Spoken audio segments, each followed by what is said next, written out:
সেনাবাহিনীর সহযোগিতায় সারা দেশে থাকা 639টি থানার মধ্যে 599টি থানায় কার্যক্রম শুরু করেছে পুলিশ।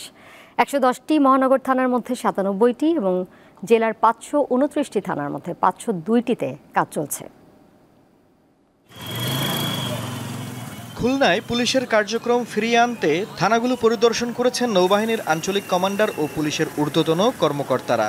এ সময় জানানো হয়, যে কোনো বিপ্লবের পর কিছু অনাকাঙ্ক্ষিত পরিস্থিতির সৃষ্টি হয়, তবে এখন থেকে পুলিশ মাঠে থাকবে, আইন শৃঙ্খলা পরিস্থিতি নিয়ন্ত্রণে কাজ করবে।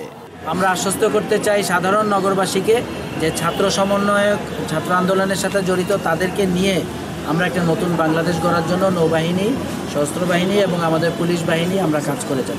সেনাবাহিনীর উপস্থিতিতে বরিশালের থানাগুলোতে শুরু হয়েছে স্বাভাবিক কার্যক্রম। পুলিশ জানায়, থানার কার্যক্রম পরিচালনায় জনগণও সহায়তা করছে। হবিগঞ্জের 9টি থানার মধ্যে 8টিতে কাজে ফিরেছে পুলিশ। এসব থানায় পুলিশের কর্মকর্তাদের সাথে আনসার ও সেনাবাহিনী দায়িত্ব পালন করছে। নওগাঁর 11টি থানায় আভ্যন্তরীণভাবে শুরু হয়েছে পুলিশি কার্যক্রম। সেনাবাহিনীর উপস্থিতিতে দায়িত্বশীল পুলিশ কর্মকর্তা কর্মচারীরা জনগণকে বিভিন্ন সেবা দেওয়া শুরু করেছেন। নওগাঁর পুলিশ সুপার মোহাম্মদ রাশিদুল হক জানান, পুলিশ ও সেনাবাহিনীর যৌথ টহল চলমান রয়েছে। কুড়িগ্রামের 11টি থানায় শুরু হয়েছে পুলিশি কার্যক্রম। সেনা সদস্যদের সহায়তায় থানায় কার্যক্রম শুরু হওয়ায় স্বস্তি ফিরেছে মানুষের মাঝে।